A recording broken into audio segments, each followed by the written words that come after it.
Olá, eu sou Giovanni de Souza. Hoje são 30 de dezembro de 2019.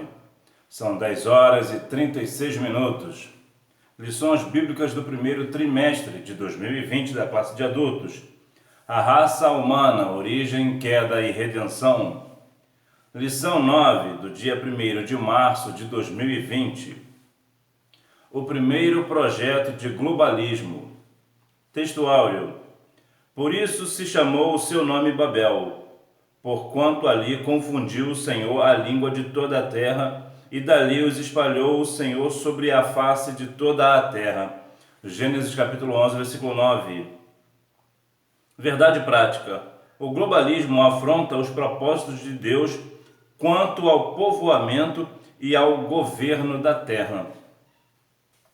A leitura bíblica em classe está em Gênesis capítulo 11, versículos do 1 ao 9, e os hinos sugeridos são os 185, 274 e 383. Introdução. Hoje estudaremos a primeira iniciativa de se globalizar a Terra. Essa apostasia teve lugar em Sinear, na Mesopotâmia. Ali os homens ímpios e dissolutos incitaram a descendência de Noé a aglomerar-se num só lugar, sob um único governante. Foi assim que nasceu o globalismo, uma doutrina contrária ao propósito divino quanto à povoação e ao governo da terra. Em seguida, veremos como se deu a intervenção do Senhor naquele projeto insano. Num único ato, Deus confundiu a língua dos filhos de Noé e os espalhou pelos mais remotos continentes e ilhas. Finalmente, constataremos como o Senhor deu início à linhagem piedosa de Israel, chamando o patriarca Abraão a viver pela fé. Que Deus nos ajude a compreender mais esta lição, extraída de sua maravilhosa e insondável palavra. Seja-lhe tributada toda a glória. Amém.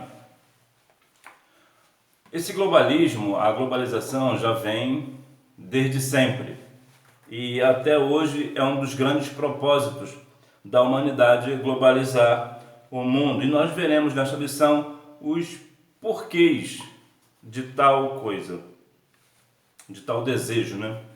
A segunda civilização humana.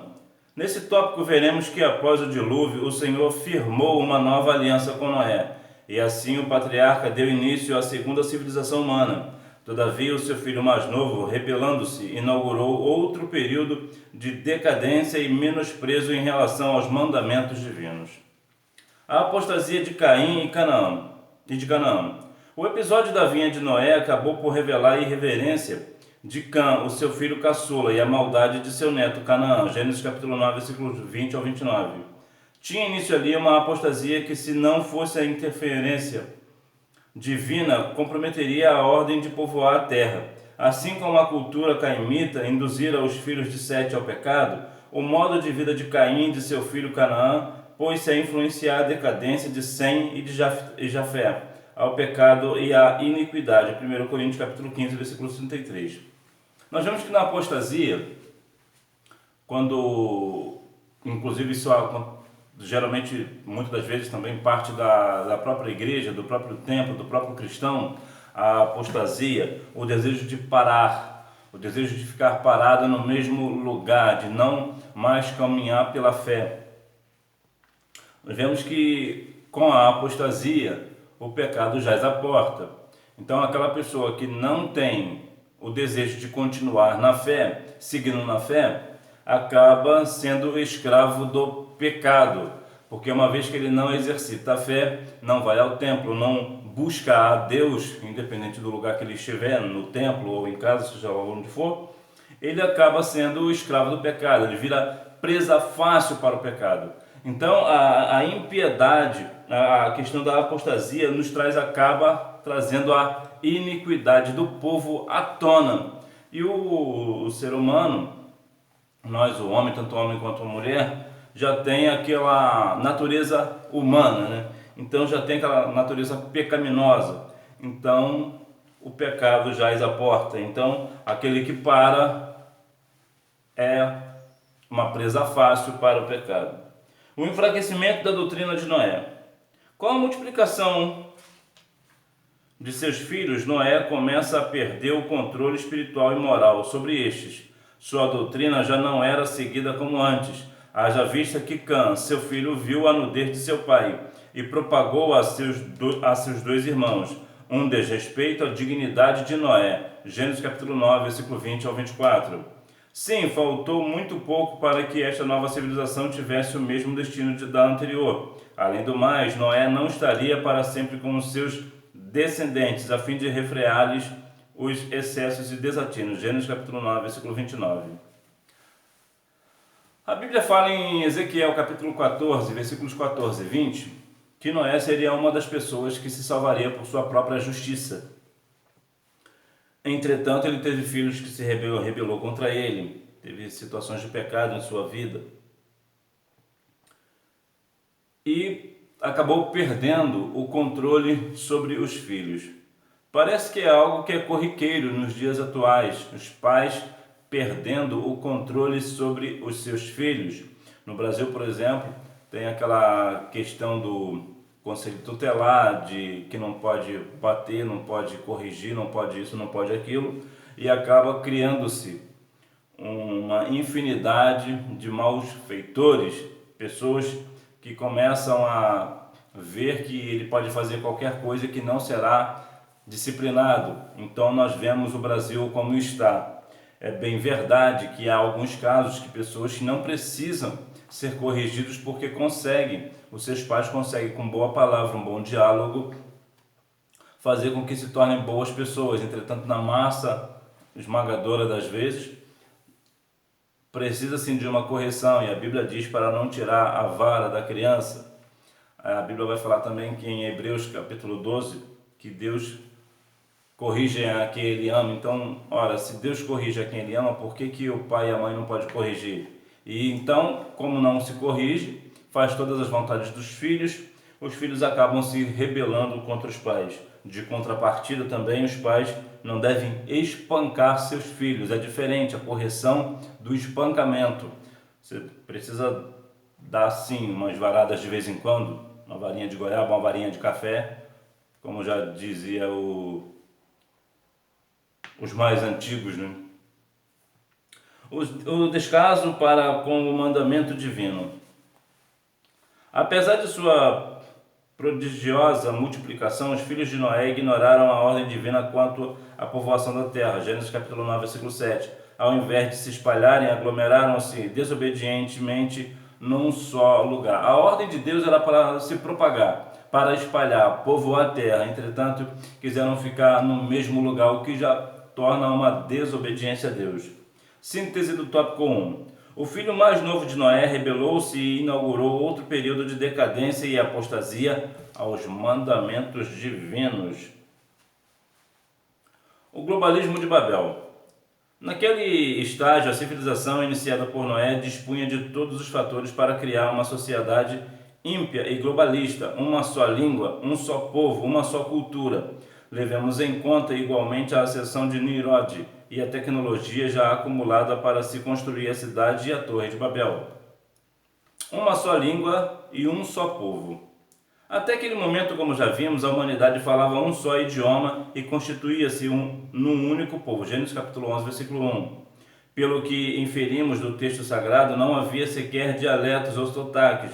A unidade linguística era absoluta. Aliás, o mesmo se pode dizer de sua cultura. O problema não era a unidade, mas a unificação que se estava formando. Certamente o anticristo se aproveitará de uma situação semelhante a fim de implantar o seu reino logo após o arrebatamento da igreja. Apocalipse capítulo 13, versículos 6 a 8. A ordem de Jesus é que o evangelho não se concentre em Jerusalém, mas que alcance os confins da terra. Atos capítulo 1, versículo 8. Um só povo, uma só nação, desde o início. Imagine todas as pessoas falando o mesmo idioma, a mesma língua, como era o caso aqui do início, lá de Gênesis, capítulo 11, versículo 1. Uma só língua, todas as pessoas se entendiam perfeitamente. E como se diz aqui, não tinha nem mesmo um sotaque, não tinha algo que diferenciasse. Ou seja, era mesmo uma só língua, um só idioma. Então era fácil das pessoas se entenderem, porque todos falavam a mesma língua. E nessa questão de línguas, a Bíblia vai falar, lá em Atos capítulo 1, versículo 8, que nós venhamos ficar não somente em Jerusalém, mas expandir o Evangelho para toda a terra. Então nós vemos a necessidade de evangelização. A Bíblia sempre vai nos falar e nos trazer à tona a responsabilidade da evangelização. Conhecer Jesus é um privilégio, mas fazer outras pessoas o conhecer é uma responsabilidade da igreja. Então a igreja precisa cada dia mais ter essa responsabilidade de propagar o Evangelho de Cristo, tanto no seu lugar, né, na sua cidade, no seu bairro, na sua comunidade, no seu país, como em outras nações. A construção de Babel. Os filhos de Noé não eram ignorantes nem careciam de tecnologia, pois haviam sido capazes de executar o projeto da arca, Gênesis capítulo 6, versículos 14 ao 16. E de tal forma a construíram que o grande barco resistiu aos ímpetos do dilúvio. Por conseguinte, a construção de uma cidade em cujo epicentro havia um arranha-céu era apenas uma questão de tempo. Bom, com a tecnologia e o entendimento que eles já possuíam, era só uma questão de tempo, não demoraria muito. Hoje nós vemos, espalhados pelo mundo, grandes edifícios altíssimos, que hoje temos uma tecnologia muito mais avançada do que a época, mas para a época já era um grande feito, já era algo extraordinário fazer aquela torre e também a própria arca, né? A arca de Noé já tinha algumas questões que para a época já eram bem complexas e eles conseguiram fazer uma arca perfeitamente. É bem verdade que tinha ali a questão divina, a questão de Deus, entretanto, há sim algum mérito pela engenharia, né? a tecnologia humana ali. Então a tecnologia não seria uma dificuldade para eles. Síntese do tópico 2. A civilização de Noé dispunha de grandes elementos para forjar uma sociedade globalista, uma só língua, um só povo e uma só cultura. A intervenção de Deus em Babel. Para salvar a humanidade de si mesma, Deus interveio confundindo-lhe a língua. Em seguida, dispersou os descendentes de Noé para que povoassem as mais distantes ilhas e continentes. Em seguida, o Senhor chamou Abraão para ser o pai, na fé, de todas as famílias da terra. A confusão das línguas. Visando colocar um ponto final naquele projeto, o Senhor Deus desce à terra e ali em Sinear confunde a língua daquela civilização. Gênesis capítulo 11, versículos 5 e 7. Desentendendo-se, os filhos de Noé reagruparam-se de acordo com sua nova realidade linguística e espalharam-se por toda a terra. A rebelião daqueles homens fora realmente grande, mas como Deus havia prometido não mais destruir a humanidade, Gênesis 9:11, decide espalhá-la para que os homens, separados uns dos outros, tivessem mais oportunidade de sobreviver numa terra contaminada pela apostasia. Então nós vemos que Deus tirou o povo da apostasia e distribuiu, jogou para outros lugares, para que assim eles começassem uma nova vida, uma nova etapa, uma questão longe da apostasia, longe da iniquidade, longe do pecado.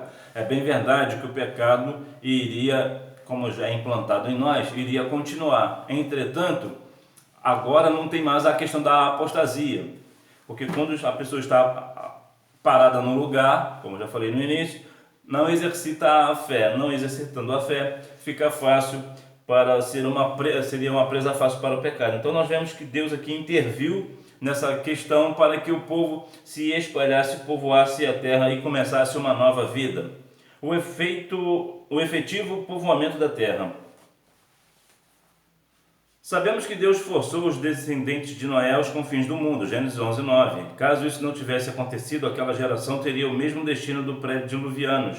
Assim como aquela geração chegou aos confins do mundo, o Senhor Jesus ordena-nos a levar o Evangelho até todos os povos e nações. Venham ouvir as boas novas, Mateus 28, 18 e 20.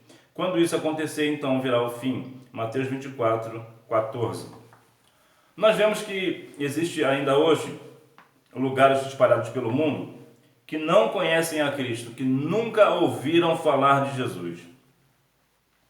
Então há sim uma responsabilidade e há sim uma grande necessidade, principalmente da igreja, e eu digo a igreja de Cristo, a igreja num todo, fazer essa obra de evangelização para que venhamos ganhar o mundo para Cristo, para que venha o reino do Senhor, para que todo o mundo venha ao conhecimento da verdade. Aí sim, então, virá o fim. Aí sim, Cristo virá buscar a sua igreja quando esse evangelho for propagado em todos os confins da terra. A eleição de Sem. A história de Abraão começa logo após a dispersão de Babel, Gênesis capítulo 11, versículos 26 ao 30. Com a eleição de Sem, delineia-se mais claramente o período messiânico, que haveria de culminar em Jesus Cristo, Filho de Deus, Gênesis capítulo 9, versículo 26, Lucas capítulo 3, versículos 23 ao 38. Em sua infinita sabedoria fez o Senhor duas coisas por ocasião da Torre de Babel: dispersou os filhos de Noé e em seguida chamou Abraão para dar continuidade à linhagem messiânica, da qual sairia Jesus, o Cristo, verdadeiro homem e verdadeiro Deus. Então nós vemos que Deus interferiu na questão, dispersou os filhos de Noé e depois chamou Abraão para ser o nosso pai na fé. Nós vemos que nessa eleição de Sem. Síntese do tópico 3. Deus interveio, confundiu a língua e dispersou os descendentes de Noé. Conclusão. A fim de preservar a sua obra, o Senhor Deus promulgou duas ordenanças quanto à sua criação. Em primeiro lugar, a povoação de toda a terra, Gênesis capítulo 9, versículo 7.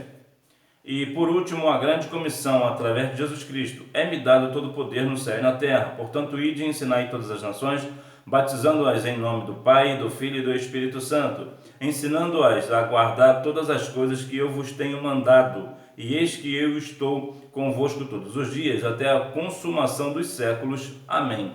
Mateus capítulo 28, 18 ao 20.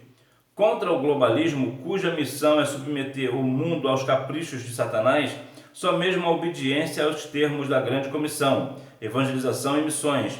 Já, Maranata, ora vem, Senhor Jesus. Questionário. Pergunta: o que foi a segunda civilização? Resposta: após o dilúvio, o Senhor firmou uma nova aliança com Noé, e assim o patriarca deu início à segunda civilização humana. Pergunta: em que consistiu a apostasia de Cã? Resposta: o episódio da vinha de Noé acabou por revelar a irreverência de Cã, o seu filho caçula. Pergunta: quem foi Nimrod? Resposta: Nimrod foi de Cush e neto de Cã, Gênesis capítulo 10, versículos 6 ao 9. Ele é descrito como poderoso caçador diante do Senhor. Pergunta: o que Deus fez para salvar a humanidade de si mesma? Resposta: para salvar a humanidade de si mesma, Deus interveio confundindo-lhe a língua. Pergunta: para quem Deus chamou Abraão? Para que Deus chamou Abraão? Resposta: Deus chamou Abraão para dar continuidade à linhagem messiânica da qual sairia Jesus, o Cristo, verdadeiro homem e verdadeiro Deus. A principal questão dessa lição do globalismo, ou a globalização, como alguns gostam de chamar, tem um propósito bastante, não digo claro, mas bem direto, bem eficiente, eu diria. A globalização, o globalismo, integra a questão da unidade. A unidade de religião, a unidade de sociedade, a união da mesma moeda, da mesma língua e tudo mais. Qual é a consequência disso? Bom, hoje nós sabemos que a Igreja do Senhor é bem perseguida, como desde sempre foi e sempre será perseguida, graças a Deus. É isso que faz a Igreja do Senhor crescer, né? A perseguição. Mas se hoje, com a perseguição, o cristão tem dificuldade de evangelização, e uma vez que, apesar de ser perseguido, a igreja ela é própria, ela é independente das demais, imagine só se misturar, se hoje fosse globalizado e todas as religiões fossem uma só, a questão do ecumenismo, por exemplo. Quem de nós Qual cristão irá de fato lutar contra o sistema? Se hoje nós já temos dificuldades sendo separados, imagine se nós fôssemos juntos. Imagine a questão como vou dizer, da unidade, da união. Imagina que todas as religiões numa só. Então, a partir de agora, o mundo, né, vai adorar tanto a Deus, o Deus de Israel, quanto a outros deuses, porque serão uma só. Então existe como eu vou dizer?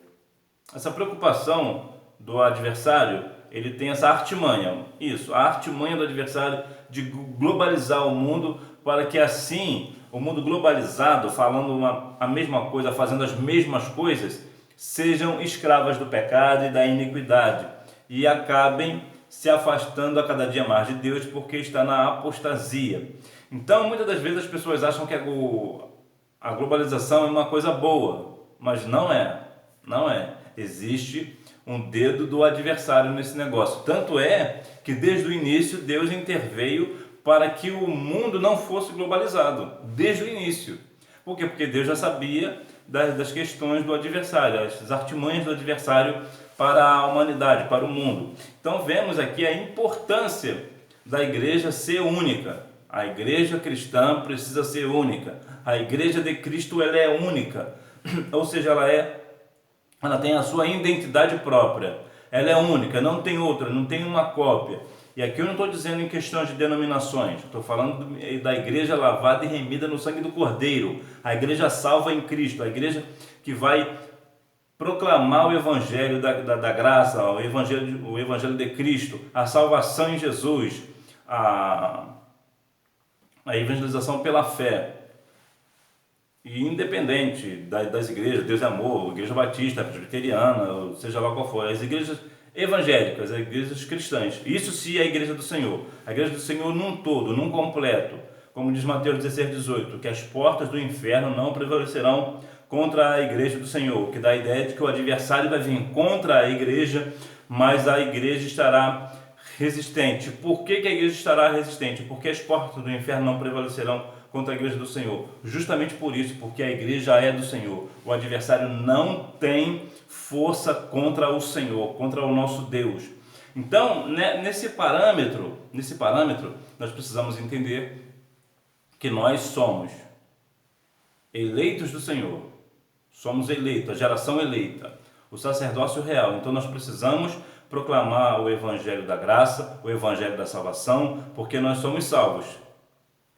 E isso não vem de nós, é dom de Deus, né? Efésios 2:8 e 9. Então, conhecer Jesus é um privilégio, mas fazer outras pessoas o conhecer é uma responsabilidade nossa. Nós precisamos ter a questão de proclamar o evangelho de Cristo. Não é porque eu sou salvo que somente eu vou ser salvo e meu vizinho não pode ser. Nós temos que ter essa visão de amor, né? Essa visão de um todo. Portanto, aí está a questão do globalismo, que tem como interesse fazer com que o mundo principalmente a igreja do Senhor, não cumpra a ordem de Deus, que é povoar a terra e proclamar o seu evangelho até os confins da terra. Então, cuidado com a questão do globalismo, porque isso não é algo de Deus. Deus não está neste negócio. Bom, eu desejo que você tenha uma boa aula e que você continue no propósito do Senhor, continue fazendo o que o Senhor Deus te mandou fazer, que é evangelizar, proclamar o evangelho de Cristo. Que Deus em Cristo continue abençoando a sua vida e que você tenha uma boa aula. Tchau.